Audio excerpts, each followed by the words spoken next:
Buenas tardes a toda la comunidad Singenta. Bienvenidos a nuestro webinar La raíz del problema, fisiología de la raíz. Mi nombre es Lorena Castillo y trabajo en el área de desarrollo de productos de semillas para la región andina.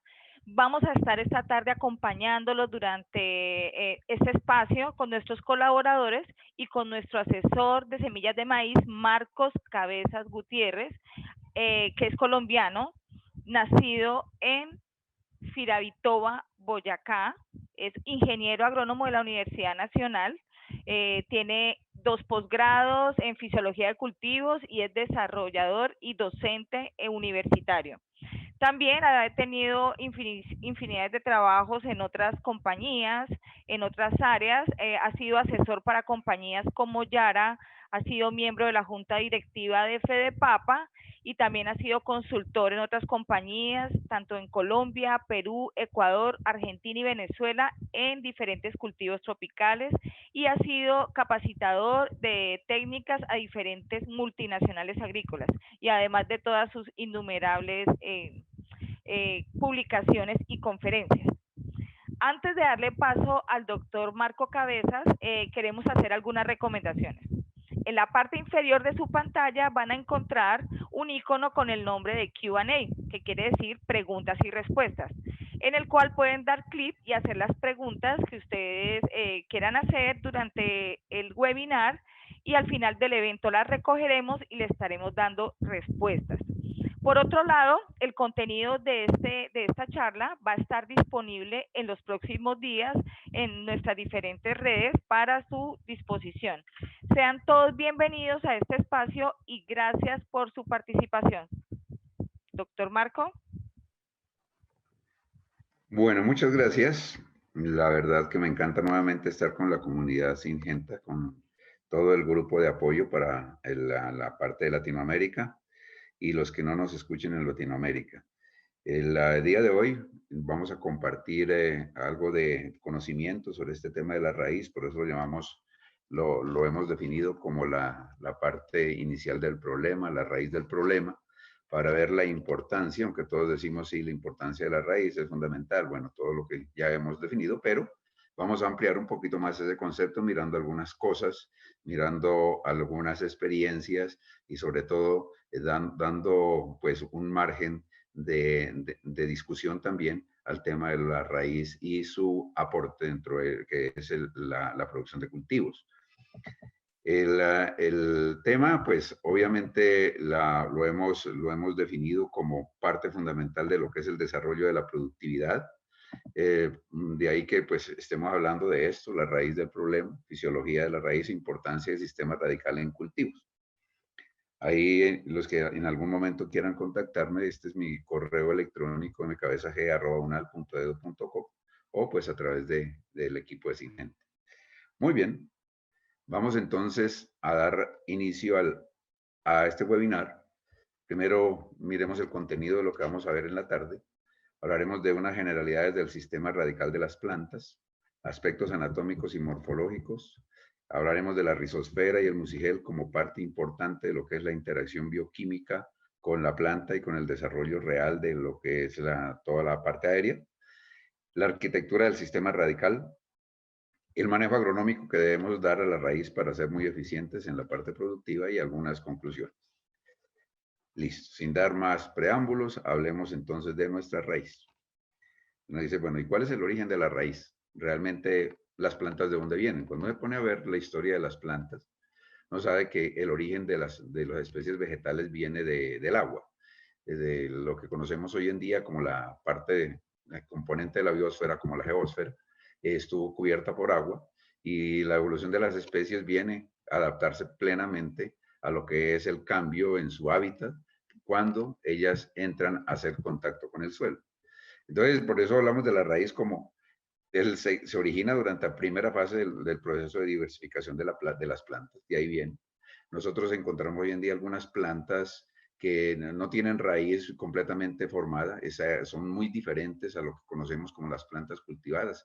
Caso de los helechos de agua, algunas lentejas de agua, de las especies Ceratophyllum o Salvinia, por ejemplo, ¿no? Y algunas otras, pero siguen siendo plantas, son fotosintéticamente activas, tienen otro tipo de necesidad y pues eso las hace de pronto como una parte diferente de lo que vamos a hablar hoy sobre la raíz. Las primeras raíces encontradas que se han encontrado en fósiles en Escocia, básicamente, se datan de alrededor de 363 a 409 millones de años del periodo devoniano. Entonces, si uno se pone a ver ese tiempito, ¿no? Esa cantidad de años que han pasado desde cuando se encuentra la primera evidencia de los fósiles de la raíz, dice, caramba, esto tiene bastante tiempo. De hecho, es uno de los órganos que primero se desarrolló y que primero se diferenció para hacer la adaptación de las plantas al suelo. Y aquí vemos que la evolución, pues obviamente de la raíz y la especificación del sistema vascular ha hecho que las plantas hoy en día sean lo que son. Es decir, que se haya construido realmente un verdadero vegetal. Entonces, por eso estamos hablando de la raíz y su importancia dentro de la parte histórica también, ¿no? ¿Qué pasó después de eso? Si las plantas se habitúan al suelo y de ahí en adelante ellas comienzan a utilizar el suelo como medio de soporte y como medio de alimento, ¿para qué ha servido la raíz? Entonces la raíz ha servido para muchas cosas. Primero, dar esos efectos físicos que normalmente los conocemos como fractura del suelo, entonces es romper las rocas, romper los minerales, romper parte del suelo y permitir que por ahí pase el agua, pase el aire y que haya también una salida de nutrientes que están en la parte interna del suelo hacia la parte superficial. Ese es un efecto físico muy importante y que ha hecho pues que los suelos tengan las características tanto estructurales como de profundidad que hoy en día las tenemos. De hecho, siempre vamos a mirar que la raíz hace parte fundamental de la estructuración de los taludes, de la fortaleza de los taludes y sobre todo de la fabricación de suelos con otros aspectos de la vida como la parte de la temperatura, la presión y el agua. ¿Qué más han hecho? Efectos químicos. De los efectos químicos podemos hablar básicamente en una interacción raíz-suelo o raíz-partícula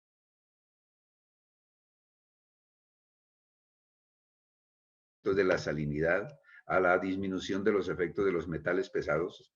Muy posiblemente con el tema de metales pesados haya una interacción bastante alta también con la raíz de la hiperacumulación de algunos elementos que pueden ser funcionalmente dañinos para la planta y de la introducción de materiales orgánicos al suelo.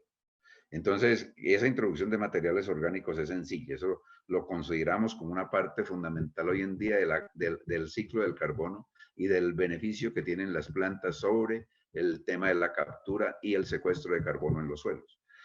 Si alguien secuestra carbono en los suelos, en gran medida de la raíz, porque es el órgano que no está expuesto a ningún tipo de transformación en la parte superficial. Entonces la raíz lo que toma, lo secuestra, lo dona y lo integra al suelo. Entonces ha hecho un favor enorme desde el punto de vista ecológico. Ahora, la funcionalidad de la raíz. Tenemos un sistema radical y decimos, bueno, ¿y eso para qué sirve? Normalmente lo hemos visto con dos cosas. La primera, ¿no? Siempre lo que se llama adquisición de recursos vitales. Entonces, bueno, sí, se adquieren los recursos. ¿Cuáles son los recursos vitales? Agua y nutrientes.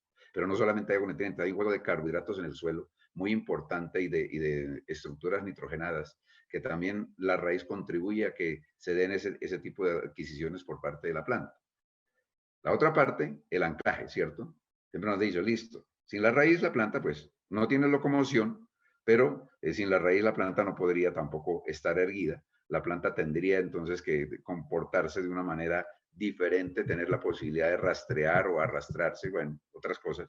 Pero en este caso, la raíz le permite estar a la planta o estar en la planta erguida, anclada, con la posibilidad de formar comunidades. La raíz también le da al vegetal una síntesis de fitorreguladores.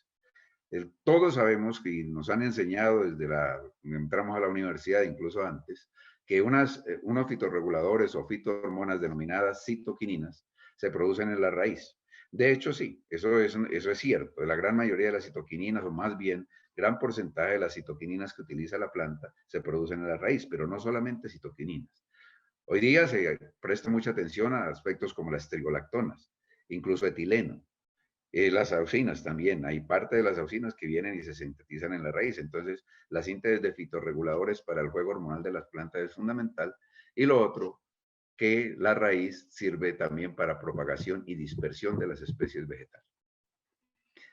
Si colocáramos otro aspecto a lo que son las funciones de la raíz y convirtiéramos la parte de los vegetales como esencia de lo que es la vida del humano, diríamos que muchas de las raíces han servido para alimentar a la especie humana, y no solamente a los humanos, sino también a los animales, ¿no?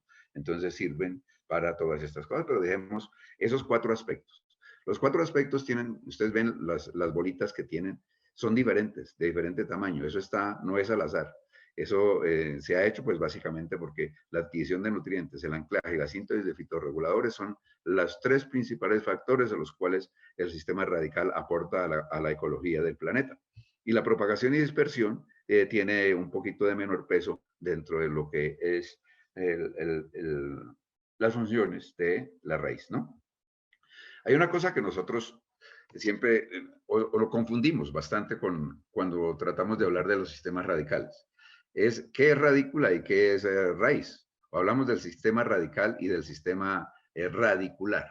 Ahí pues tenemos que hacer una salvedad. El sistema radicular está hecho, o cuando hablamos de la parte radicular está hecho realmente hablando de lo que es la radícula, la parte inicial de los meristemos radicales, mientras que cuando hablamos del sistema radical hacemos referencia a todo el englobe de las raíces. Entonces, por eso les hago esa aclaración, porque aquí vamos a hablar mucho del sistema radical más que del sistema radicular. Entonces, aquí, del primer caso, nosotros hablábamos de la absorción y transporte de agua y nutrientes en función del tipo de raíz. Entonces, sí, de hecho, nosotros nos sorprendemos bastante porque las plantas tienen diferentes tipos de raíz, primarias, secundarias, pelos absorbentes, raíces cuaternarias. Cada especie tiene una característica muy particular en su sistema radical. Pero si vamos a hacer, digamos, una generalidad de lo que son las raíces, vemos que vamos a encontrar 2 tipos de raíces principales. Unas que son de absorción y otras que son de transporte, en el caso de la adquisición de recursos. Entonces, esas raíces de absorción y transporte son realmente diferentes. Si ustedes ven ahí, en este cuadro, en esta tablita que vemos, son los aspectos, o vemos los aspectos asociados a la función de la raíz. Y vemos que la parte de absorción, ¿qué pasa con las raíces de absorción? Tienen alta área superficial, un volumen radical alto, es decir, gran cantidad de raíces, alta colonización de micorrizas, alta densidad de pelos absorbentes, poco desarrollo de meristemos secundarios, por tanto baja suberización y ausencia del peridermo corchoso. Entonces son raíces que, digamos, tienen una función muy particular.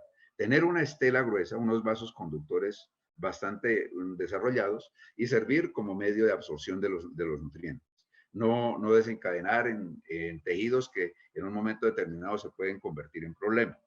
Mientras en la parte de transporte, ustedes ven que las raíces para transportar tienen conductos cinemáticos muy bien desarrollados, vasos conductores incluso más grandes que los de las raíces de absorción y un desarrollo secundario alto. Entonces ya empezamos a ver aquí el desarrollo de estructuras como el felógeno, como estructuras como el cambio vascular bien desarrollado y la lignificación.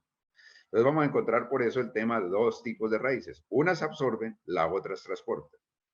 A veces hay raíces que pueden tener los dos tipos de función, pero en la gran mayoría de plantas, las raíces de absorción son unas y las raíces de transporte otras. Por eso encontramos anatómicamente diferencias bien marcadas, ¿no?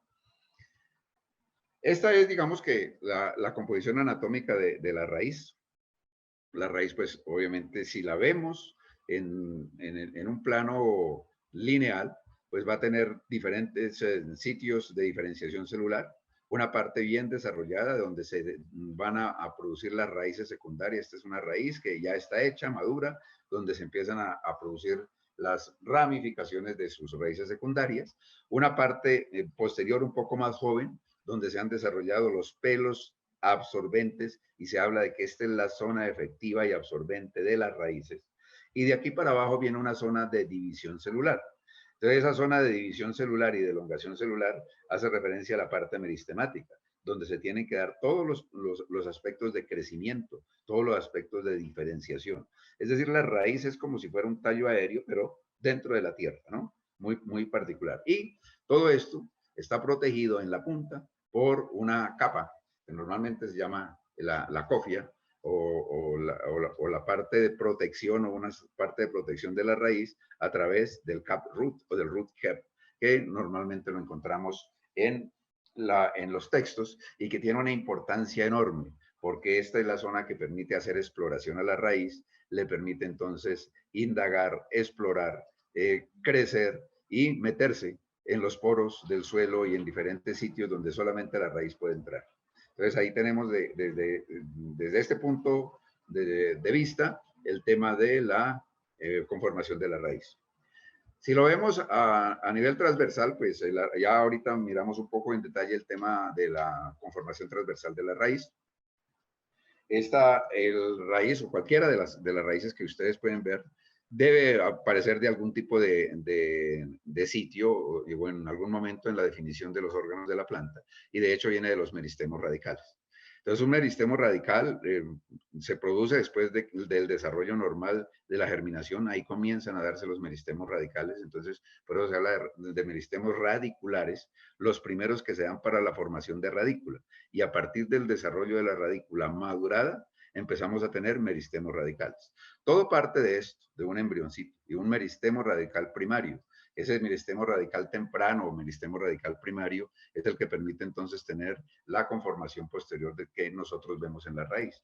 Aquí ya vemos entonces cómo una raíz, viéndola a nivel transversal, tiene dos grandes grupos de células. Una que pertenece al córtex, esta parte de aquí, o lo que comúnmente se conoce como la corteza, pero deberíamos llamarla córtex, dividido, o más bien haciendo como una especie de frontera por un tejido especializado que es la endodermis, con una parte importantísima que es la de transmisión, translocación y transporte de agua, que es la estela o el conjunto de vasos conductores. Entonces tenemos cortes y estela, ¿cierto? La estela pues está conformada por vasos del xilema y vasos del floema. Aquí su meristemo secundario que está formado por protofloema, protoxilema, y entonces está haciendo renovación permanente. Y hacia afuera, células que tienen la función no solamente de crecer o de hacer crecer la raíz y darle la conformación que vemos, sino para conformar un sistema de cribas para que no todo lo que esté fuera de la raíz pueda entrar a la estela.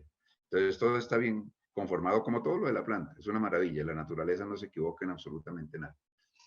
Bueno, ¿de dónde parte la raíz? Todo parte de esto. Revisemos un poquito los conceptos del ciclo celular, esta parte tan importante, que en ocasiones se nos parece muy cansona, que digamos le tenemos como cierta, no es que digamos que desconfianza, pero sí la tratamos de evitar, hablar del ciclo celular.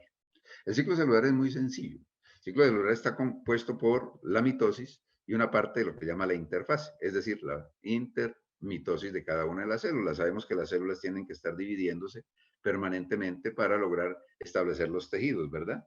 Entonces el ciclo celular es eso, una mitosis con sus correspondientes etapas de la mitosis, la conformación como tal de la célula, la transformación de la célula de forma bioquímica, de todo lo que constituye entonces el ordenamiento de la red de cromatina, de la ubicación de cada uno de los pares de cromosomas hacia los núcleos, posteriormente la formación de la pared celular y la división. Eso se llama mitosis.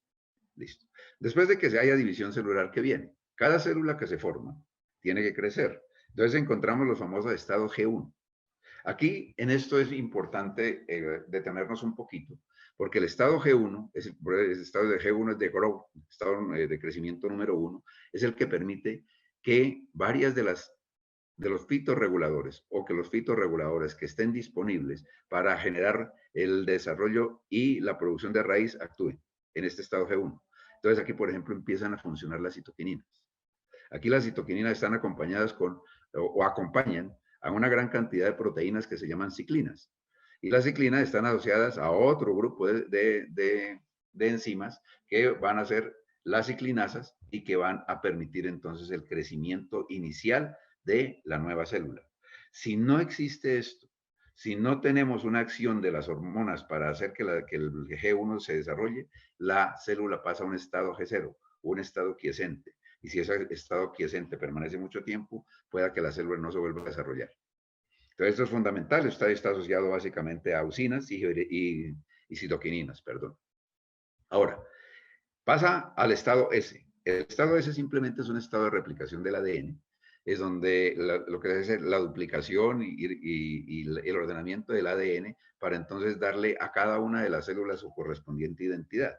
Y el estado G2 es un estado adicional de crecimiento. Es un estado que se da antes de la mitosis, donde la célula vuelve a crecer y se vuelve a enriquecer, vuelve a tener entonces ese balance hormonal importante. Aquí son más importantes las auxinas que las citoquininas. Pero si nosotros vamos a ver en el ciclo celular, los dos tipos de fitorreguladores, tanto citoquininas como auxinas, son las que van a generar entonces el crecimiento propio y la generación de la diferenciación radical. Eso quería mostrarles porque realmente cuando uno hace o cuando utiliza algún tipo de medio de enraizamiento y utiliza los productos de enraizamiento, estos están, pues, básicamente hechos de auxinas y citoquininas. Y uno dice, bueno, ¿y qué pasa con ellas? ¿Qué pasa si solo aplico auxinas? Entonces, si aplico auxinas, muy posiblemente vayamos a tener una rápida formación de algunas raíces, pero poquitas. Si aplico solo citoquininas, es una conformación altísima de un callo en la parte de la formación de raíces, pero sin llegar a generar el crecimiento posterior de la raíz. Entonces, por eso las dos son importantes, ¿no? Entonces, tanto auxinas como citoquinina están enfocadas aquí en el crecimiento celular, en la división celular y desde luego en la diferenciación. Por eso hablamos que la parte fundamental de la generación de raíz está en esto, en el ciclo celular. Y aquí en el ciclo celular, realmente todas estas proteínas y todas las enzimas funcionarán si hay un acompañante fosfórico. Los fósforos que están, o el aporte de fósforo que uno tenga dentro del plano de la bioquímica de la raíz es crucial para que se den entonces este tipo de cambios. Porque las enzimas tienen que fosforilarse y desfosforilarse para actuar. ¿Y quién funciona así? Por eso el fósforo, uno dice, es uno de los elementos fundamentales para el enraizamiento. Ahí está uno de los papeles cruciales del fósforo. Pasemos de nuestro ciclo celular a mirar ya la parte meristemática. Listo, la célula nueva la dejamos aquí. Esto se llama célula embrionaria, la que acabamos de ver en el ciclo, una célula nueva. Y entonces ella entra a su proceso de transformación, a formar entonces lo que consideramos como el meristemo radical. Entonces esta célula comienza a dividirse. Entonces ven las figuritas muy particulares donde hay una división hacia arriba y hacia abajo. Es decir, las nuevas células van a ubicarse en el plano contrario a donde estaba la célula anteriormente o la célula madre. Entonces van a crecer hacia arriba y hacia abajo, dando una especie de elongación. Ese crecimiento pues permite entonces que acá tenemos una parte apical y una parte basal. Esto de lo que es la raíz. La parte apical empieza a dividirse posteriormente. Ustedes ven que esta célula, esta que queda aquí, vuelve a dividirse. Y la parte basal también. Aquí tenemos esta célula, esta se divide en dos, una célula se alarga más que la otra, después esta célula de acá vuelve a dividirse, esta también se divide y va formando entonces el famoso estado del cuadrante.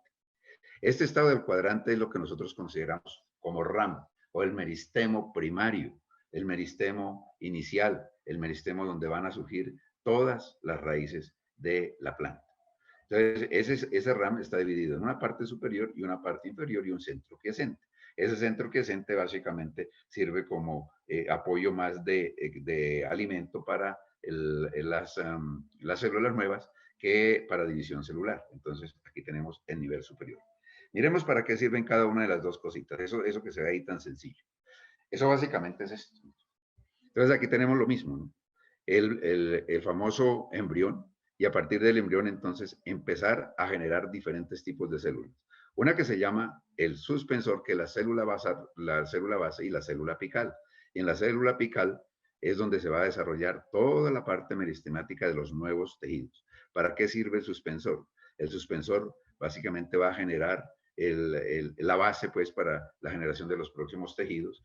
Hay una parte aquí rosada que se llama la hipófisis va a dar como resultado la formación del taproot y la parte superior en división celular a todos los diferentes tipos de células para generar tejidos distintos. Entonces aquí podemos entrar a definir que esto es la endodermis, que hacia afuera está la parte del parénquima cortical, hacia adentro están los vasos conductores, pero todo se da a partir de esta división. Mire que pasamos de una célula muy pequeñita a generar entonces aquí un meristemo muy activo, donde se definen y donde se van a traducir los diferentes órganos, los diferentes tejidos, perdón, de este órgano importante que es la raíz.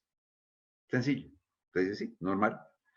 Bueno, para que se dé eso, ¿qué se necesita? Primero, que haya agua. O sea, el agua es fundamental, eso es crucial para el desarrollo de raíz. Segundo, lo que hablábamos de el balance hormonal, auxinas y toquininas.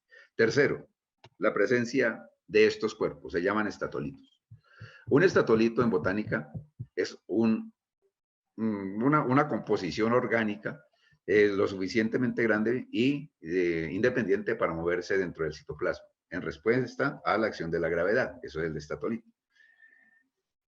En algunas algas y algunas plantas acuáticas, incluso el sulfato de bario es el que sirve de estatolito. En las plantas terrestres y básicamente en las angiospermas, los estatolitos son amiloplastos, es decir, organelos similares a los cloroplastos, pero que no hacen fotosíntesis, simplemente que hacen transformación de almidón. Y esos estatolitos se mueven gracias al calcio y a las auxinas y se localizan en las partes terminales de la raíz, haciendo entonces que haya un efecto de la gravedad. A eso es lo que se le llama el geotropismo positivo. Por eso la raíz siempre va a crecer hacia abajo. La raíz siempre va a crecer. No dice la raíz creció lateralmente, pero si coloca los ángulos de crecimiento de la raíz respecto al horizonte, siempre las raíces irán a crecer hacia abajo, así sea con ángulos muy pequeños, ángulos muy agudos, pero siempre la raíz crecerá hacia abajo. Ese es el geotropismo. Y en función del geotropismo y de los estatolitos, habrá concentración de auxinas. Y las auxinas permitirán entonces que la raíz tenga esa dominancia apical que las hace penetrar y que las hace tener entonces el efecto de exploración en el suelo, ¿no? Entonces no olvidemos los estatolitos. Ahora, perfecto. Todo esto está gobernado genéticamente. Y hoy día, pues con el desarrollo de la biotecnología, de la fitogenética, de todo lo que es la bioquímica a nivel ya molecular, lo que se habla es de genes. Entonces, sí, pues para cada proteína habrá un grupo de genes transformado. Y esos genes lo que hacen es darle algún tipo de proceso a cada una de las bases y de las rutas metabólicas que tenga la planta. Por eso hablamos de los famosos genes involucrados en la formación de la raíz, ¿cierto? Este es un grupo, unos grupos que han denominado Hobbit, han denominado Resistance 6, el BUX5, el Scarecrow, este que es uno muy importante, el Caprice, que es el que permite que haya diferenciación de pelos radicales. Y este, por ejemplo, los Hobbit, que se defina muy bien el tema de la raíz primaria, no tiene nada que ver con el Señor de los Anillos, esto de Hobbit, no, nada de eso. Son otras conformaciones reales de lo que es la genética en la formación de tejidos, y todos con un papel diferente, ¿no? Formación de raíz primaria, estos son los que expresan el centro quiescente, la separación del córtex y la endodermis, la inhibición de la formación de pelos radicales a través de los labra, y estos, los caprice en la diferenciación de pelos radicales. No todas las raíces tienen pelos radicales. Hay que entonces mirar ahora con detenimiento qué es lo prevaleciente en algunas plantas y qué no. El ejemplo de las raíces que no tienen pelos radicales lo da la palma aceitera y algunas plantas de aguacate, o la gran mayoría de plantas de aguacate realmente. Entonces uno puede ver, ¿y por qué? Realmente eso se da a través de la proliferación de estos genes, de cómo estos genes están involucrados entonces en el desarrollo o no de los pelos radicales. Pero si no hay pelos radicales, ¿qué pasa? ¿La raíz no absorbe? No, igual, va a absorber, solamente que tendrá que especificarse qué tipo de raíz es la que va a hacer ese papel de los pelos radicales, ¿verdad? Como hay unas plantas que tienen una gran cantidad de pelos radicales, entonces dice, bueno, entonces los genes Caprice son los que están prevaleciendo en esos casos. Todo está gobernado hoy en día por la genética, lo sabemos, ¿no? De ahí que toda especie, pues vaya a tener un sistema radical específico. Aquí vemos 4 ejemplos, ¿no? Siempre nos han hablado de que hay raíces pivotantes, raíces laterales, Estas son las raíces primarias pivotantes, las raíces laterales, que habrán unas raíces secundarias que vienen de la primaria, de las terciarias vendrán las secundarias, cuaternarias, en fin. Es decir, la ramificación va a depender de la especie. Y aquí vamos a tener diferentes tipos. Esto pues es la famosa planta, esta Arabidopsis, que ha servido de modelo para descubrir muchas cosas de las que hemos estado hablando. Aquí tenemos la zanahoria, una planta que sirve para generar una raíz altamente prolífica en la acumulación de sacarosa y que sirve de alimento para diferentes tipos de especies en la vida. Y aquí tenemos nuestras dos queridas especies de las monocotiledonias, ¿verdad? Entonces, estamos hablando de maíz y de arroz. Entonces, bueno, uno las ve y estas raíces se convierten en lo siguiente. Después de eso que estamos viendo allá de la proliferación, de la salida, encontramos entonces un sistema radical pivotante con algunas raíces de exploración lateral, de absorción y de transporte. Esta como pivote central para el tema de la dominancia que acabamos de ver. Esta también dominante en la parte del pivote, pero de alto almacenamiento de energía, en el caso de carbohidratos, no para que se alimente el ser humano, las plantas no les importa alimentar a nadie. Esta lo hace para que esta raíz sirva de medio de alimentación temporal para que en la segunda, estas son plantas bianuales, ¿no? Entonces, para que en el segundo ciclo de crecimiento, cuando sus hojas ya hayan dejado de funcionar y venga nuevamente un año de crecimiento, de aquí los brotes permitan extraer el recurso para generar la semilla. Eso es lo que hace, así de elemental. En el tema del maíz, pues tenemos una gran cantidad de raíces. Nosotros vemos que es una planta bastante particular. No solamente tiene las raíces seminales iniciales, que son temporales, sino que va formando sus raíces fasciculadas o raíces laterales muy eficientes. Y por encima de esas va a generar una serie de raíces adventicias. Esas raíces adventicias o brotes adventicios de raíz que se forman están en función de muchas cosas. Defensa, la parte de buscar más recursos en el momento en que se hagan difíciles. Cuando hay inundación, cuando esto está lleno de agua, cuando hay anoxia, entonces empiezan a generar también estas raíces acá.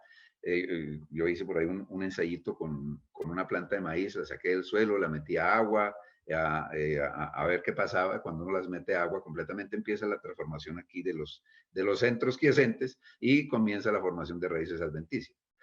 Para sorpresa mía, no solamente el maíz ha producido raíces adventicias. Ahora les voy a mostrar una foto de lo que produce el arroz. Se supondría que el arroz no produce raíces adventicias, también lo produce, en función de algunas series de eventos estresantes, ¿no?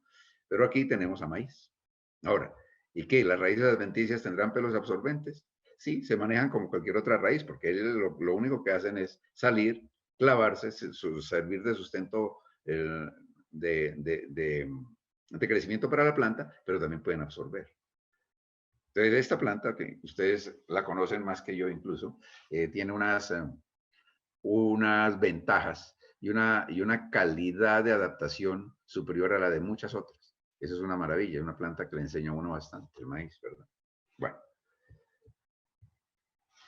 Miremos entonces qué pasa con nuestras auxinas. Las dejamos allá abandonadas, solo las mencionamos, pero ¿qué hacen las auxinas en el tema del crecimiento radical? Aquí están las tres diferentes aspectos en donde funcionan las auxinas dependiendo del tipo de taxa al cual nos referimos. Tenemos las dicotiledonias, monocotiledonias y la Arabidopsis. Y aquí tenemos Arabidopsis, dejémosla aparte y vamos a centrarnos en dicotiledonias y monocotiledonias. A ver qué hacen las raíces, ¿no? Entonces la parte crucial de la raíz en las dicotiledonias va a ser la formación de raíces laterales. De hecho, eso es lo que queremos. ¿Sí? Hacia allá vamos. La raíz pivotante, pues ella siempre se irá a formar, siempre en una planta. Así haya los problemas que haya, habrá una raíz pivotante formándose. ¿Sí? Pero entonces el gran problema son las raíces de absorción. Por eso el tema de las auxinas aquí es este.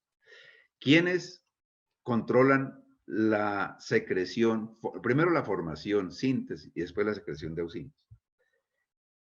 Aquí tenemos diferentes tipos de sustancias que inhiben y otras que facilitan la producción de las auxinas.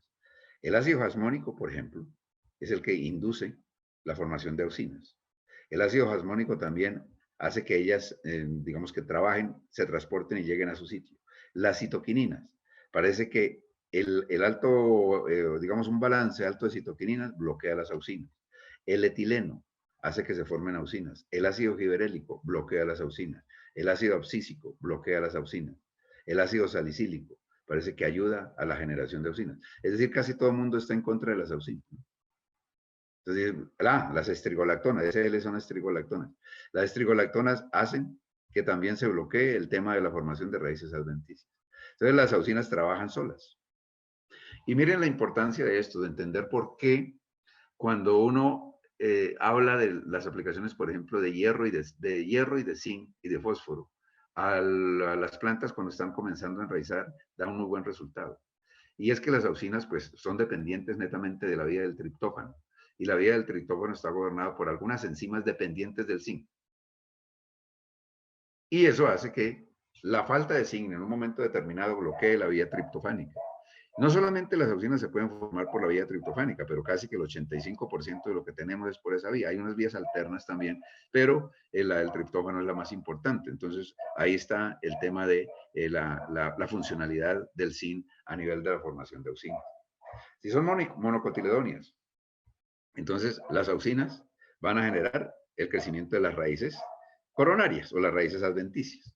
Lo mismo, las citoquininas pueden bloquearlas, el etileno ayuda, el ácido giberélico puede en un momento determinado estar bloqueando etileno, pero el ácido abscísico sí bloquea ambos. Entonces lo mismo, todos contra las auxinas. En maíz, las auxinas son tan importantes desde el mismo momento de la germinación.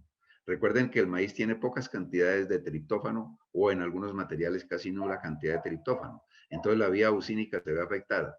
¿Qué tiene que tomar? Las vías alternas. Y las vías alternas también son dependientes del zinc. Entonces por eso las aplicaciones de zinc son tan claves en la semilla y a la hora de sembrar en el maíz, ¿no? Para la formación de las raíces adventicias. Porque las raíces seminales, ellas se forman sin problema, pero las adventicias habrá que trabajarlas a través de esas ayudas. Aparte, bueno, ¿qué pasa si en un momento determinado las auxinas internas de la planta o de la raíz son deficientes y no están cumpliendo el papel que se requiere? Empieza a trabajar otro aspecto importante, que es el tema de la inclusión de los microorganismos como generadores de auxinas exteriores. Entonces, aquí tenemos esas dos plantitas, miren. Raíces que no son estimuladas por las auxinas producidas por las bacterias y la planta con las auxinas producidas por las bacterias. Primero el sistema radical bien diferenciado, bien distinto, el crecimiento apical también. Y miren aquí la situación, ¿no? La facilidad que tiene entonces el agua para entrar siempre y cuando haya un muy buen sistema de raíces. Y una vez se tenga entonces la cantidad de agua y la cantidad de nutrientes entrando, se viene el tema de la entrada de otros elementos fundamentales como hierro, como fósforo, como nitrógeno para el crecimiento de la planta. De esto nos ocupamos ahorita más adelante, de la importancia de los microorganismos. Bien. Vamos a colocar, perdón un segundito. Coloquemos un puntero. Entonces hablemos de las citoquininas. Si hablábamos de las auxinas como parte fundamental de lo que era el crecimiento 1 en el ciclo celular y más en el crecimiento 2, hablemos de las citoquininas en el crecimiento 1. Por eso se llaman citoquininas. Son responsables de la citoquinesis, de la división celular propiamente dicha. Entonces las citoquininas están o determinan su síntesis con la presencia de etileno. El etileno no solamente es esa hormona de la maduración que nos han dicho, no solamente sirve para madurar tomates y para meterle a los bananos para que se maduren o para que tengamos en la piña una producción muy homogénea de fruta. No, el etileno como tal ayuda a una cosa que sí, es maduración de tejido.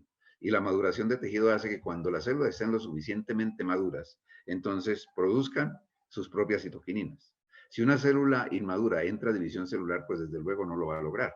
La célula tiene que tener ese crecimiento 1 completamente dado para entrar a funcionar las famosas ciclinas. Por eso el etileno ayuda a la citoquinina. La luz, fundamental. Parece que las bajas temperaturas, la presencia de oxígeno, la presencia de nitratos y fosfatos ayudan a la producción de citoquinina. Y a partir de ahí viene entonces el crecimiento. Y el crecimiento expresado en la división celular, la germinación de semillas, brotes laterales, movilización de nutrientes. Las citoquininas, todos conocemos que son las hormonas o los fitorreguladores que, digamos que disminuyen, no es que lo quiten, pero sí disminuyen el envejecimiento, hacen que se retarde el envejecimiento celular.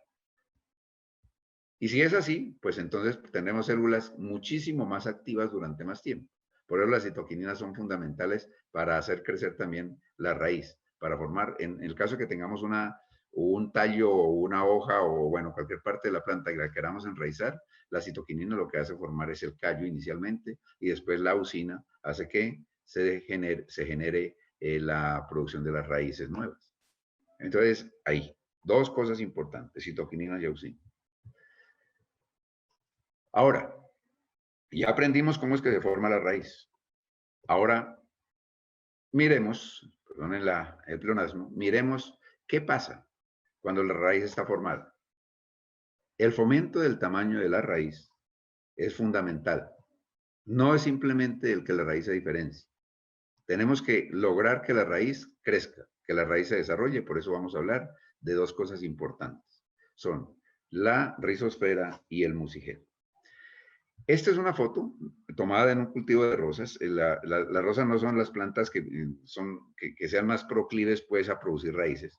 Es decir, inducir raíces en las rosas es realmente un reto. Pero con el buen manejo de suelo, con el buen manejo de condiciones, se pueden tener una muy buena cantidad de raíces, ¿verdad? Por eso hablamos de la importancia de fomentar el tamaño y el volumen radical. Esto es una raíz de palma aceitera. La proliferación en raíces de palma aceitera es mucho más fácil que la de cualquier otra planta cultivada. Es decir, produce mucho. Y la red de raíces que conforman la palma, pues la hace que también sea una planta que absorba bastante cantidad de agua y bastante cantidad de nutrientes y pues tenga esos esquemas de productividad tan altos. Pero miren los suelos, ¿no? Miren el manejo que se da para que vaya a generar una alta cantidad de raíces de absorción. Entonces hablemos de la rizosfera. La rizosfera es esa zona que está entre la raíz y el suelo. Toda esa parte que se comparte y en la rizosfera una parte fundamental es el mucigel. El mucigel es un material gelatinoso que se desarrolla sobre la superficie de las raíces. Tanto las raíces tanto las de absorción como las de transporte, y tanto en la parte de crecimiento activo de la división celular como en la parte de exploración. Entonces ahí está, porque está formado por mucílagos vegetales. Un mucílago es algo parecido a un musgo, ¿no? Es como es como una telita que está básicamente hecho por productos bacterianos, por bacterias mismas, pero por bastante descomposición de carbohidratos. El mucigel es fundamental, la parte básica del mucigel está fundamentada en la producción, en la descomposición de los carbohidratos del suelo. Hay coloides minerales, algo del humus o sustancias húmicas y sobre todo polisacáridos tipo fucosa y ácidos urónicos. Esta fucosa y los ácidos urónicos la colocamos en un color diferente porque son productos muy importantes que se desarrollan hoy día en unos fitoestimulantes provenientes de las algas marinas. Las algas marinas son muy ricas en fucosa y ácidos urónicos y esto conviene también al desarrollo de la raíz, ¿verdad? Entonces, por eso el tema de tenerlos ahí un poquito separados en color. Esto es el mucigel, ¿no? Aquí tenemos el esquema de la raíz, la parte suberizada, la parte donde hay crecimiento de los pelos absorbentes y donde se da todo el tema de la formación de la nueva raíz. Aquí vemos esta partecita, esta zona roja con actividad bacteriana alta. Aquí también hay actividad bacteriana, desde luego, y hace que todos los exudados de la raíz y todos los exudados de las bacterias, mediados por una condición adecuada de pH y humedad, formen el mucigel. ¿Qué hace el mucigel? Alimento de bacterias, desde luego. Si no hay mucigel, la bacteria tiene que alimentarse de cualquier otra cosa. Entonces, si no hay mucigel, la bacteria se alimenta del contenido de la raíz. Entonces ya empezamos a tener problemas con las bacterias fitopatológicas o fitopatogénicas, ¿no? Absorbe minerales de arcilla, absorbe especies tóxicas de aluminio, metales pesados. Entonces es una barrera para que todos elementos que pueden ocasionar problema a la planta entren. Es más grueso en los extremos de la raíz, protegiendo al tejido meristemático, eso lo acabamos de ver, y favorece el contacto entre la raíz y el suelo y genera interacción bioquímica para la absorción de nutrientes. En el caso, por ejemplo, del hierro, que es tan complicada o es tan complicada su absorción, el efecto del musigel sobre la producción de fitosideróforos, de la salida de los fitosideróforos y del intercambio que hay de esas sustancias es lo que permite la entrada del hierro. Si no es así, el hierro no entra. Pueda que esté en el suelo en 300 partes por millón, pero si no tiene la ayuda de la acción biológica del musigel, el hierro no va a entrar en las estrategias.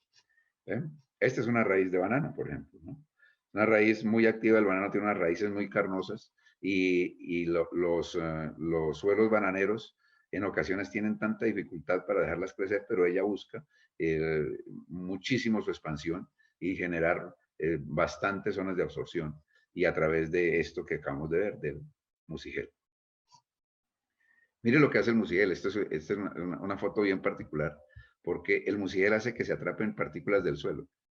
Entonces se pega al suelo. Esa pegada del suelo que uno ve en las raíces cuando la saca es en parte debido al musigel. Lo estamos viendo aquí. Todas las sustancias, lo que ven en color azul, son las sustancias derivadas del intercambio de la raíz con los microorganismos y estos son las partículas del suelo. Entonces es como un surfactante y permite entonces que haya mayor contacto entre el suelo y los pelos radicales. Un suelo orgánico con una muy buena actividad biológica, pues hace que tengamos muy buena cantidad de musigel. A eso es que hay que apuntarle hoy en día en nuestros sistemas. Bueno, ¿cómo se dan las relaciones de la parte biológica con el medio radical? O de la raíz con la parte circundante. Nosotros tenemos nuestra punta de la raíz.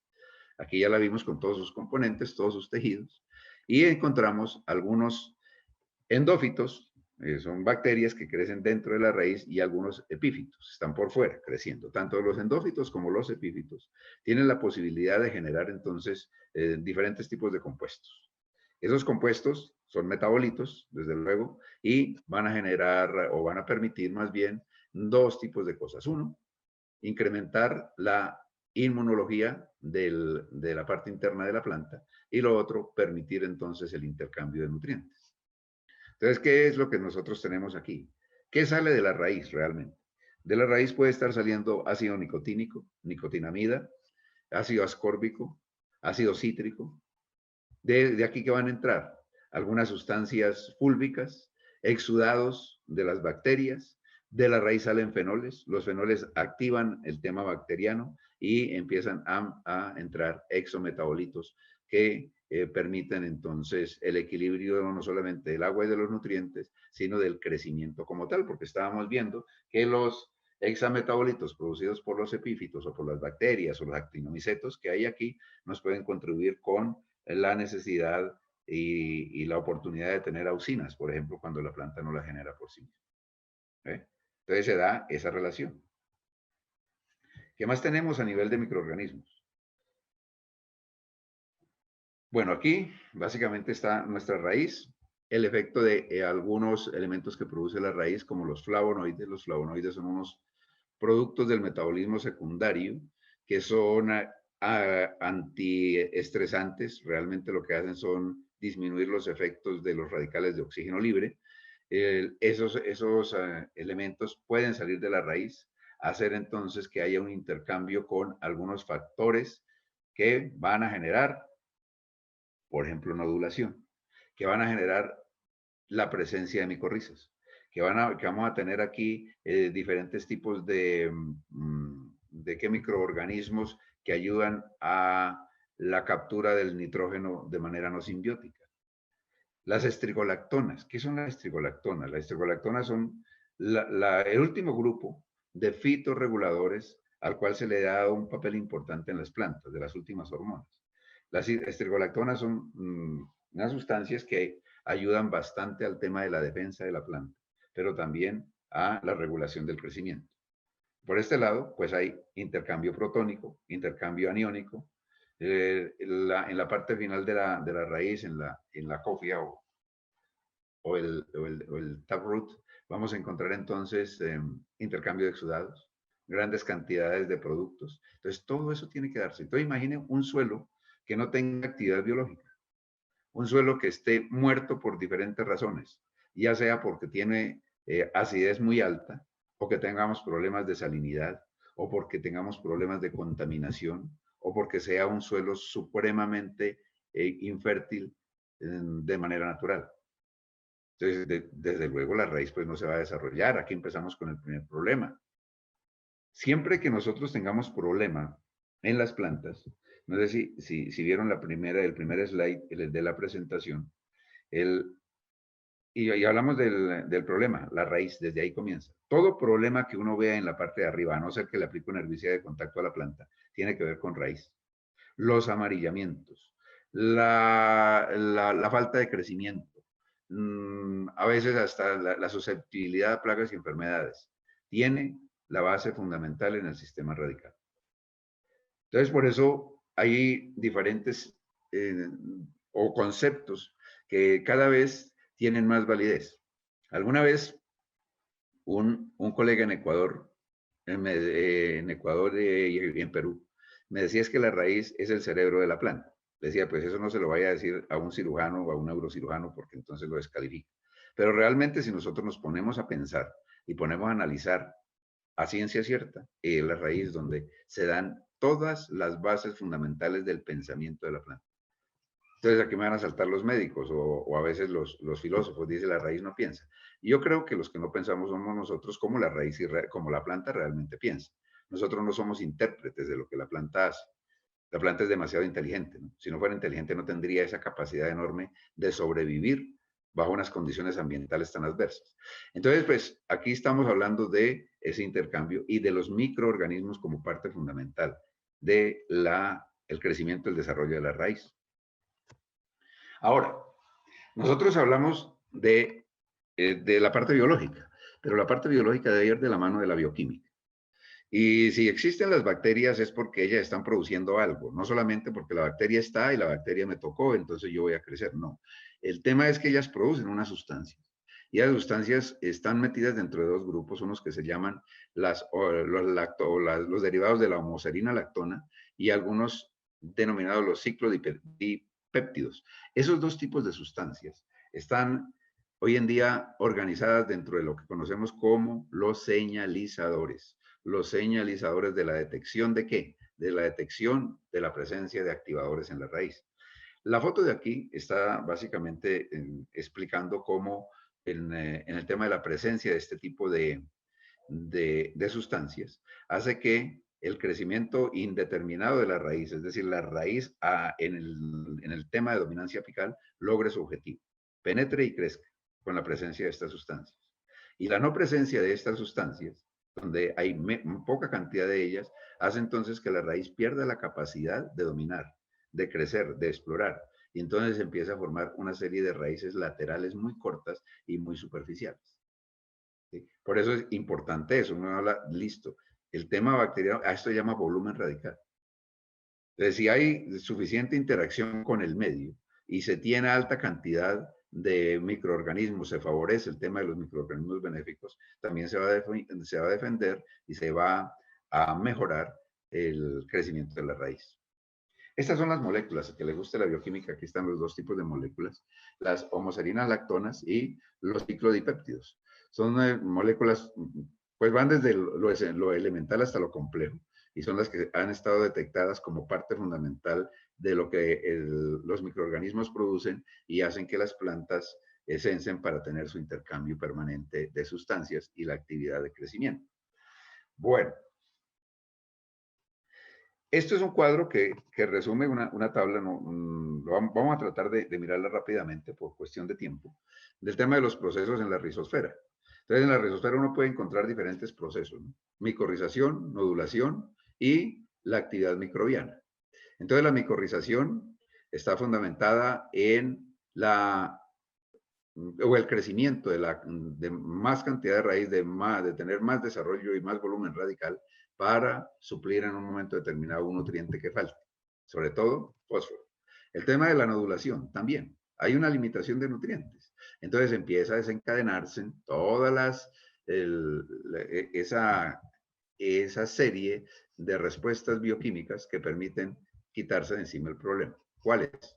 Acción de las estrigolactonas, exudación de flavonoides para la nodulación, el reconocimiento de unos sitios especiales, porque eso, todo tiene que ser reconocido, no simplemente que se va a producir porque sí, hay reconocimiento a nivel de la parte externa de la raíz, la producción de algunas quitinas, unas quitinas que atraen, irse por entonces la formación de las vías de la micorrización y nodulación, reorganización del citosol, la penetración intercelular en el caso de la micorriza y la formación de arbustos. Por el lado de la nodulación, entonces la generación de una raíz, un pelo radical que sirva como apoyo para el crecimiento de la colonia de la bacteria, la generación de la colonia y el modo ya nodulación. Aquí pues tenemos que ver con todo lo que acabamos de ver, la parte microbioma, que es la generación de diferentes tipos de sustancias para permitir no solamente entrada de nutrientes, sino el tema inmunológico de la raíz. Son varios procesos que se dan y aquí lo estamos resumiendo. Una de las bacterias que a veces dice uno, bueno, eso vamos a luchar contra el Agrobacterium, porque el Agrobacterium es un problema, porque el Agrobacterium me produce siempre unas dificultades enormes en el tema agrícola. Es ella, ¿no? El Agrobacterium. Agrobacterium es una bacteria que con su presencia en algún tipo de los tejidos genera entonces un sobrecrecimiento celular. Ese sobrecrecimiento celular puede ser benéfico o no puede ser benéfico. La generación, por ejemplo, de esas proliferaciones aéreas en las rosas o en los pompones no es bien vista. Pero el agrobacterio nos ayuda también al crecimiento de los pelos radicales.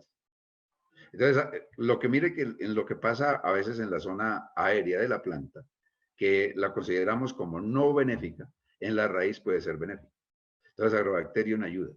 O sea, no solamente son pseudomonas, no solamente son los actinomicetos, Agrobacterium también tiene algún efecto sobre las plantas, básicamente en el incremento de la biosíntesis de auxinas y generar más cantidad de raíces gruesas y ramificadas. Bien, eso es, digamos que el interés que tiene la parte del musigel, la parte de la bioquímica y la biofísica del suelo, en la parte del crecimiento de la raíz. Miremos un poquito el tema de la arquitectura de la raíz.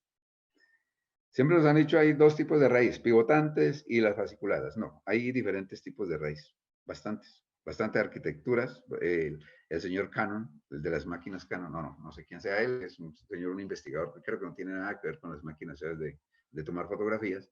Detalló, es un investigador, detalló el tema de la arquitectura de la raíz en 10 modelos.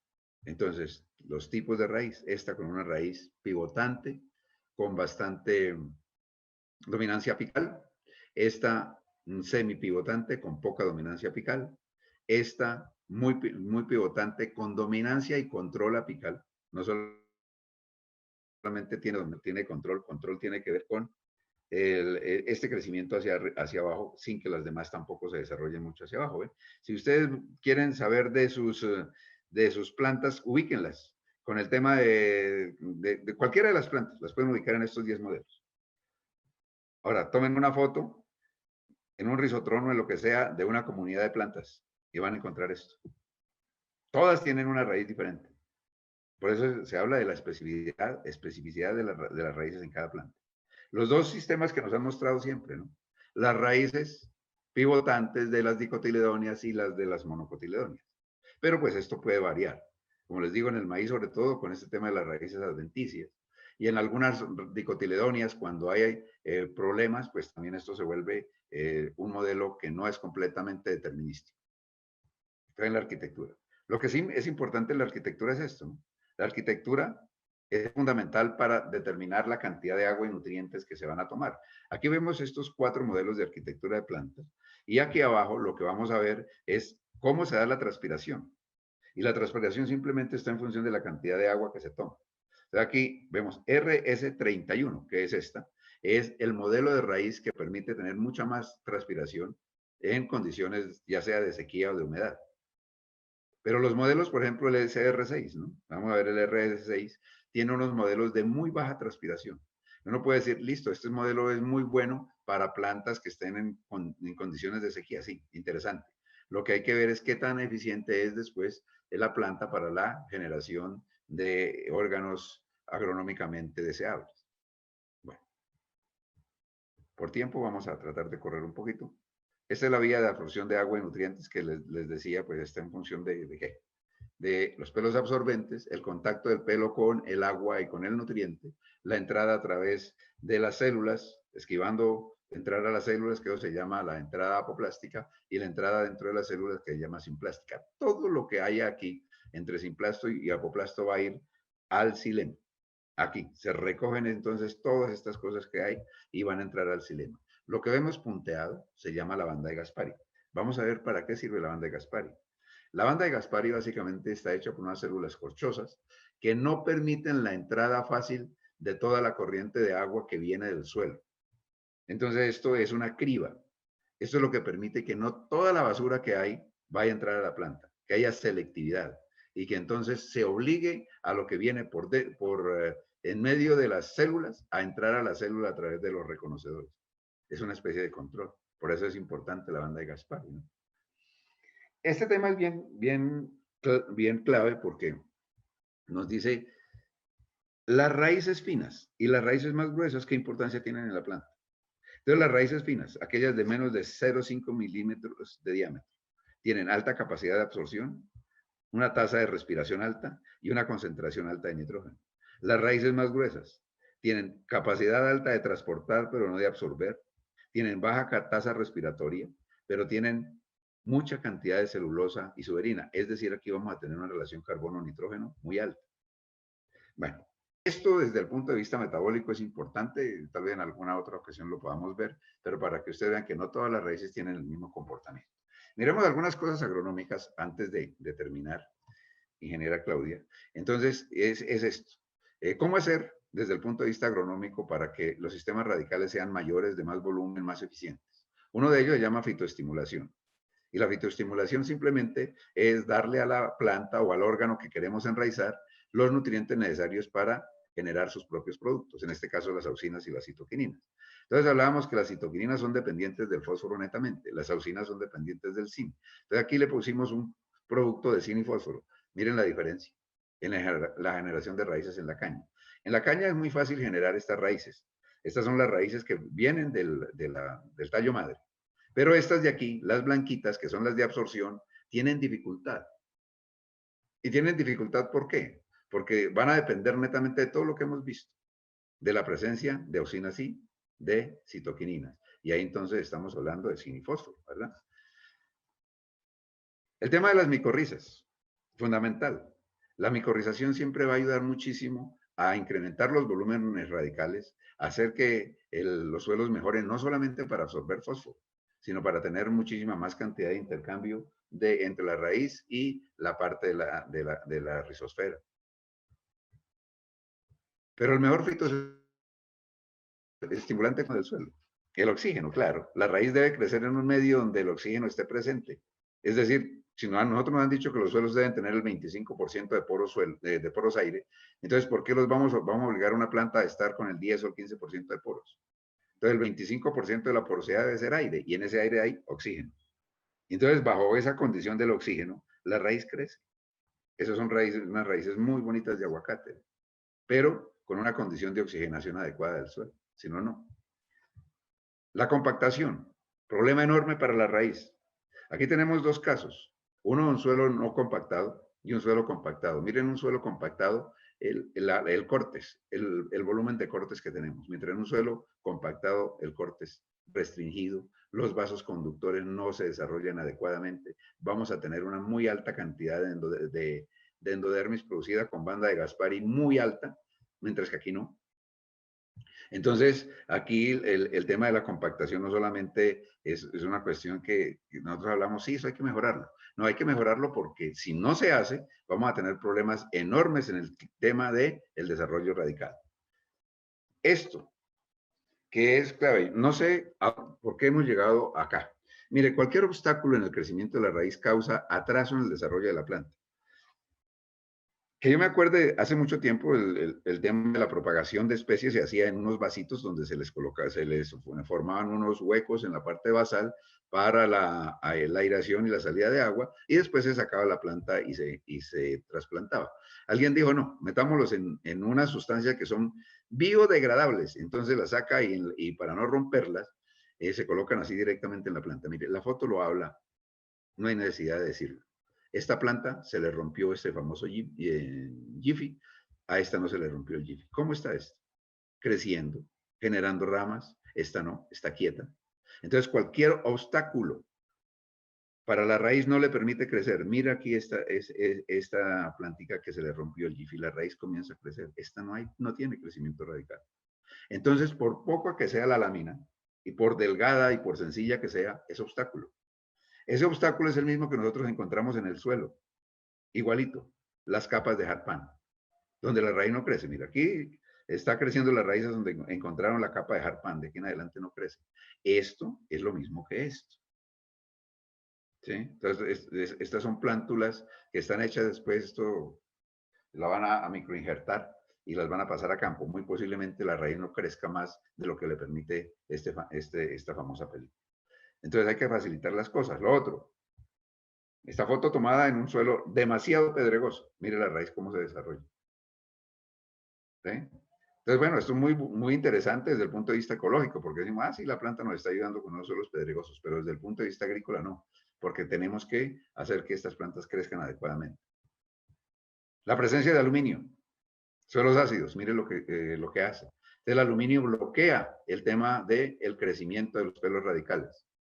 El aluminio disminuye la acción de las sustancias de los amiloplastos. Entonces no hay dominancia apical. Bueno, entonces aquí aluminio cero. Con esta es una raíz que crece sin aluminio y esta es una raíz creciendo con aluminio. Entonces todo se convierte en problema.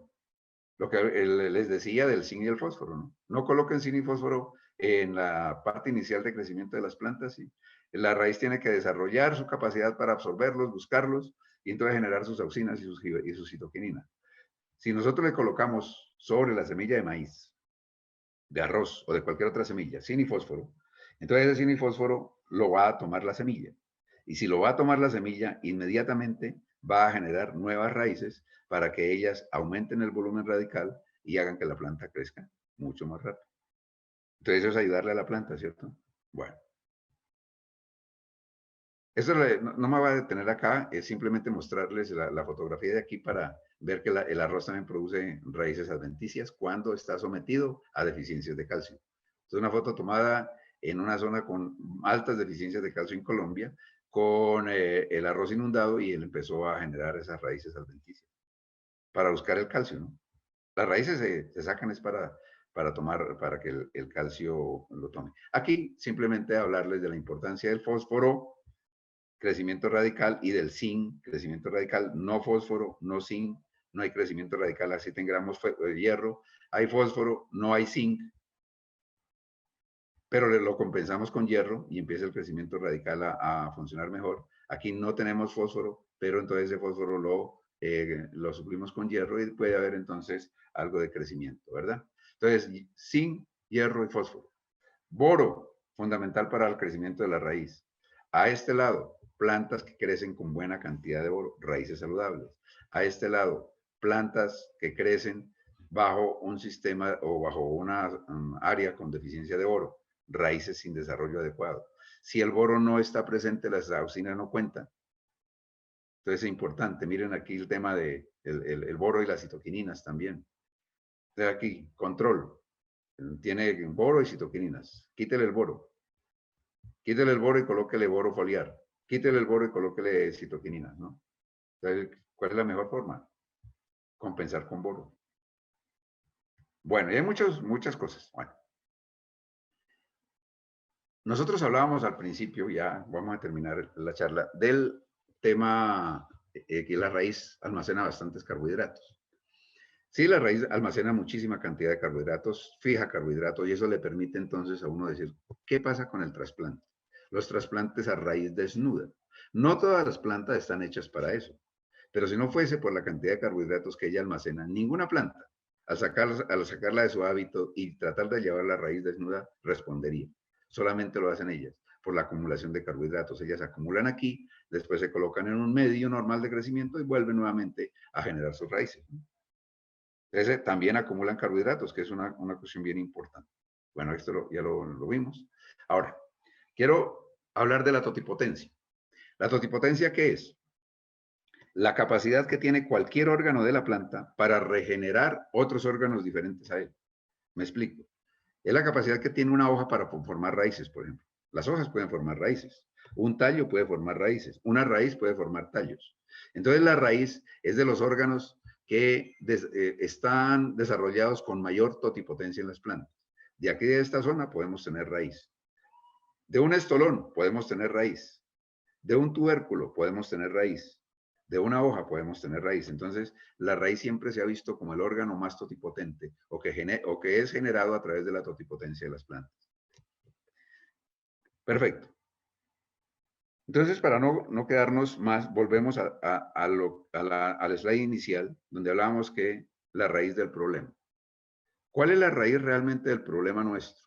No entender lo que pasa con el sistema radical. No entender que debemos empezar con un sistema radical bien desarrollado en cualquier tipo de planta. Y no entender que debemos provisionar todos los medios y todos los recursos a los cultivos para permitir que haya un muy buen desarrollo de las raíces. Nos olvidamos mucho de esto. Segunda conclusión. Si el problema es la raíz, entonces hagamos que esa raíz tenga los medios suficientes para trabajar en lo que nosotros queremos. ¿Qué medios tenemos que darle? Condiciones de crecimiento a través de la física del suelo, interacción con los microorganismos para generar mucigel y una rizósfera muy desarrollada, y sanidad, ¿verdad? Lo otro. Hay un libro que se llama La otra mitad oculta o la otra mitad escondida. Es como un resumen de diferentes investigaciones de unos profesores de la Universidad de Tel Aviv. Es un libro bastante grueso, es un libro, no sé, tiene como 2000 páginas. Qué aburrimiento tener que leerse un libro de esos. Pero, no sé, va como en la 6ª edición, algo así. Ha sido muy exitoso. Los que quieran profundizar más sobre ese tema, el libro, creo que aquí ustedes están viendo el libro. Esta es una de las copias, un libro bastante grande. Pesa más que una Biblia de esas normales. Entonces, le habla uno mucho de la raíz. Se aprende bastante de eso. Particularmente les digo, cada vez que yo voy a campo y voy a mirar un cultivo, yo no miro si están bonitos los frutos, si las hojas están bien. Lo primero que me voy es al piso a mirar si tiene raíces. Si tiene raíces, listo. No me llamen a mí, llamen a otra persona. Si no tiene raíces, entonces empezamos a hablar, porque hay que solucionar un problema. Ahí sí, solucionar el problema de raíz. Muy bien. Muchas gracias. Esto les quería comentar así a grosso modo. Esto da para mucho más tiempo de acción y de discusión. Entonces se abre pues la discusión. Les agradezco muchísimo y los dejo, me imagino que con preguntas. Claro que sí, doctor Cabezas. Muchísimas gracias por tu presentación. Ahora vamos a dar paso a las preguntas que se han generado en el chat y en otras redes sociales. Entonces, si me permite, un minuto.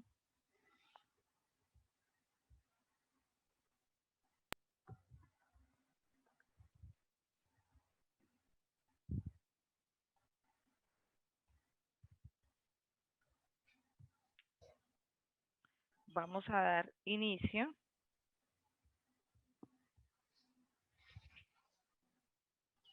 Nos hacen una pregunta, doctor Cabezas, es que si podría profundizar un poco sobre el mucílago. Sí, sobre el mucílago. Correcto. ¿Qué es el mucílago?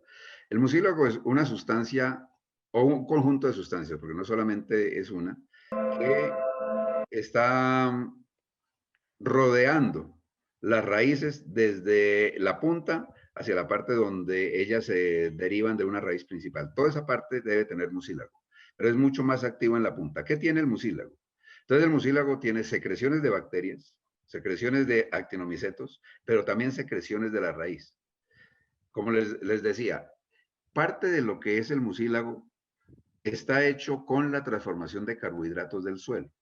La sacarosa no solamente es un azúcar para que la planta lo utilice en la hoja y lo lleve a los frutos, también lo lleva a las raíces y en las raíces se transforman diferentes tipos de derivados de la sacarosa, como poligalacturanos, azúcares alcoholes, derivados de la manosa. Y esos azúcares que no son de tanto peso molecular permiten entonces que se alimenten bacterias y que se alimenten otro tipo de microorganismos que a su vez a la planta le generan, por ejemplo, hormonas o fitorreguladores o fitosideróforos. Un fitosideróforo es una sustancia muy similar a lo que nosotros conocemos como un quelato.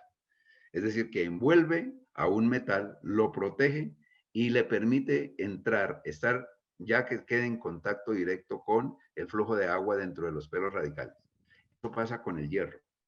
O que lo acompañe hasta hasta donde llegue al xilema y en el xilema lo entregue a unos fitosideróforos internos. Eso también sucede con el hierro. Pero no solamente el hierro necesita fitosideróforos. Lo otro, el mucigel ayuda mucho a mantener algo que no mencionamos en la conferencia, que es el pH de la raíz. El pH de la raíz debe considerarse como un pH ácido y de hecho debe ser así. Si la raíz está en un medio con pHs básicos, inmediatamente tiene problemas de crecimiento.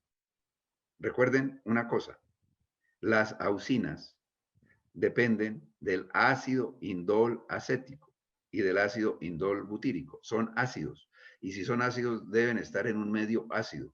El medio ácido entonces está protegido por el mucigel. Las auxinas en zonas alcalinas no funcionan para no ir tan lejos. Las citoquininas igual. Entonces el mucigel es eso. Y eso es lo que hay que favorecer en el desarrollo de la raíz. Doctor Marco, ahí dentro de esa pregunta había algo muy específico y era cómo lo ve usted como potencial de fijación de nitrógeno, como fijador de nitrógeno. Es claro, es importante. En la fijación de nitrógeno no solamente se da en las leguminosas y las plantas que hacen simbiosis. Muchas plantas hoy en día se han destacado por una fijación no simbiótica de nitrógeno con algunos organismos diferentes a lo que nosotros conocemos con la sinergia que se da en la simbiosis leguminosa Rhizobium, por ejemplo, o en otras no leguminosas con Franquia. Se da.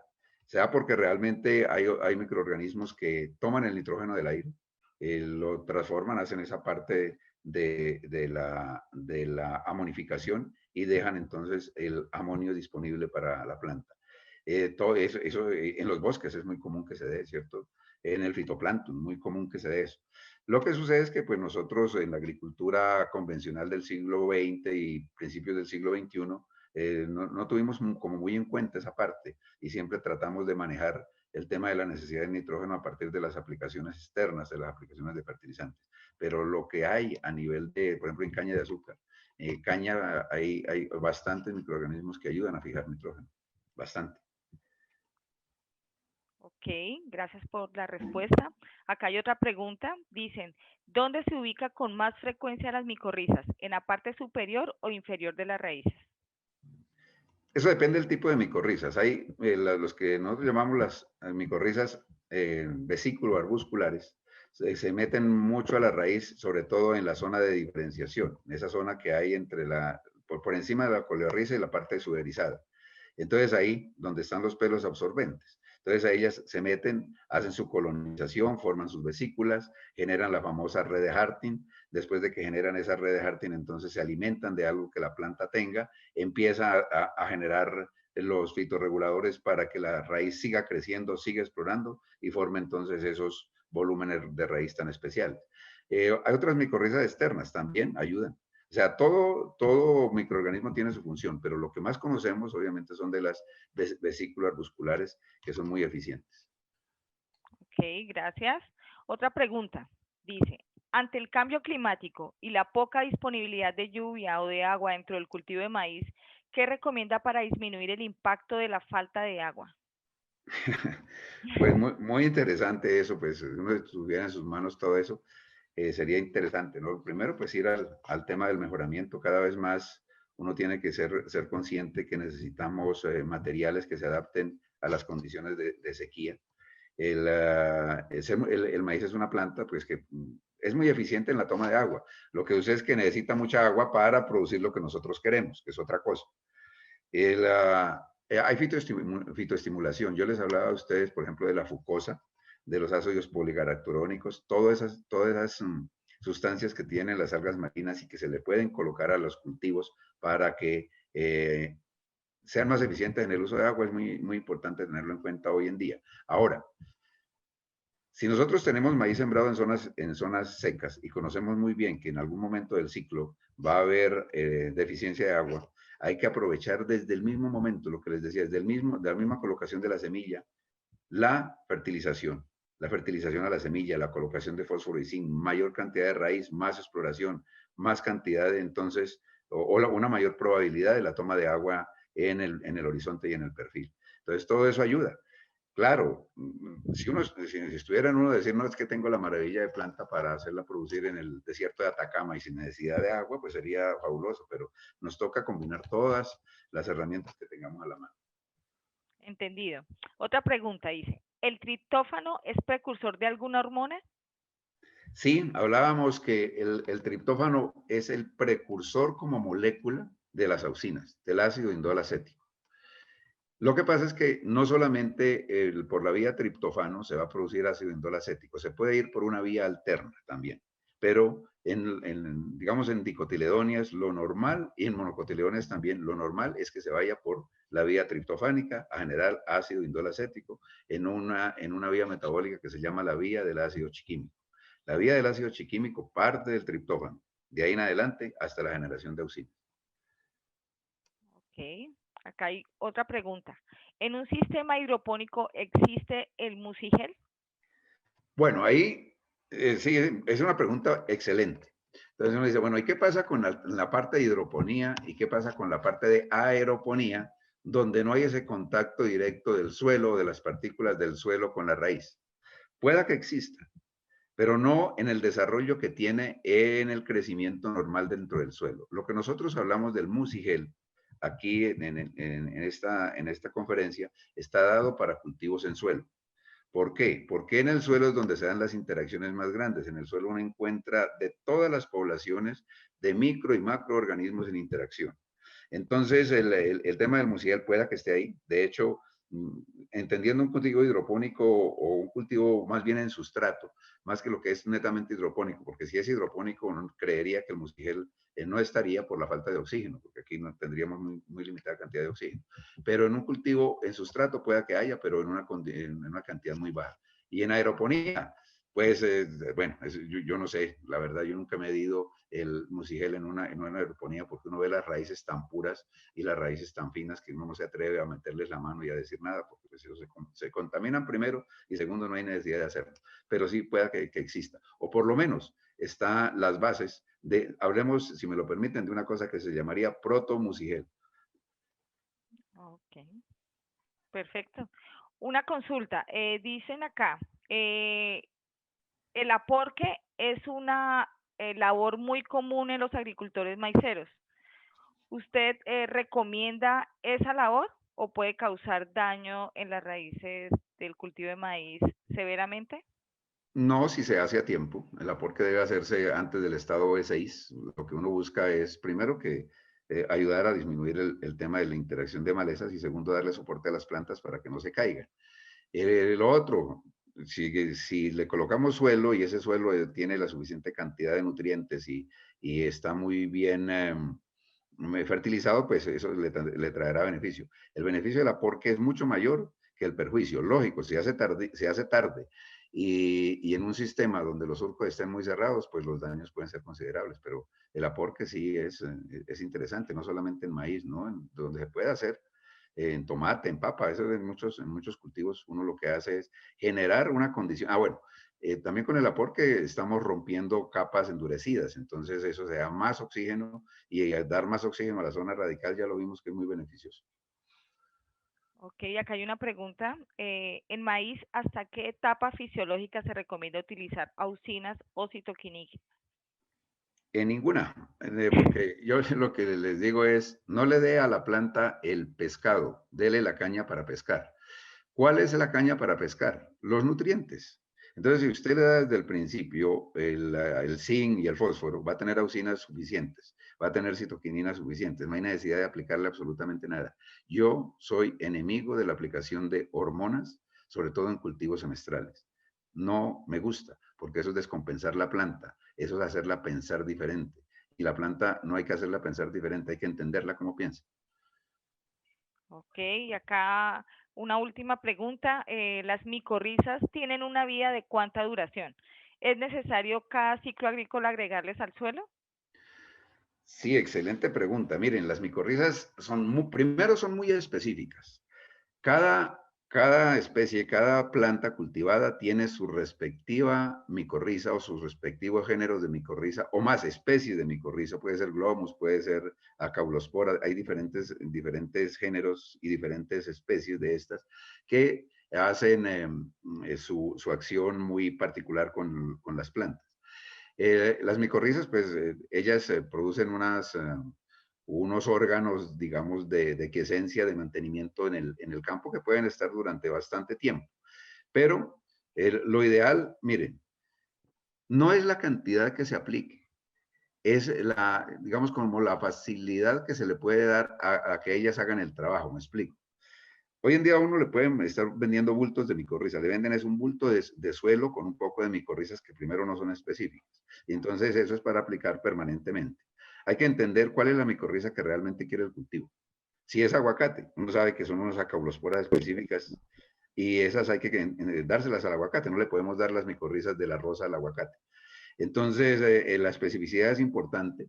Y si ustedes deben estar haciendo aplicaciones permanentes al suelo, háganlo. Eso no es dañino, eso no tiene ningún problema. El suelo se puede saturar en un momento determinado y pues llega a un punto de equilibrio, pero no, digamos, no son dañosas. Ahora, tengan mucho cuidado con esto, ¿no? Las micorrizas son hongos. Y uno dice, bueno, hace una aplicación de micorrizas. Voy a hablarles del sistema maíz. Hacemos una aplicación de micorrizas para el maíz y después nos vamos con una aplicación de fungicida al suelo o foliar. Pues al fin y al cabo esos fungicidas pueden estar afectándole su sistema. Entonces, la micorriza no sirvió. No, no es que no sirva, es que usted la mató con las aplicaciones del fungicida que le hizo. Doctor Marco, muchísimas gracias por todas sus respuestas, por su ponencia. Hemos recibido muchos mensajes. La gente está muy contenta con la información que recibió. Quedaron algunas preguntas sin resolver que se las haremos llegar y si usted muy amablemente nos puede dar respuestas, se las haremos llegar a las personas que lo hicieron. Hemos llegado al final de nuestro webinar. Al final recibirán una encuesta para que ustedes puedan calificar este espacio y puedan brindarnos recomendaciones sobre temas que sean de su interés para todos ustedes. De nuevo, gracias por su participación y los esperamos en un nuevo espacio de innovación, de entrenamiento. Gracias. Bueno, muchas gracias a todos. Mucho éxito y síganse cuidando.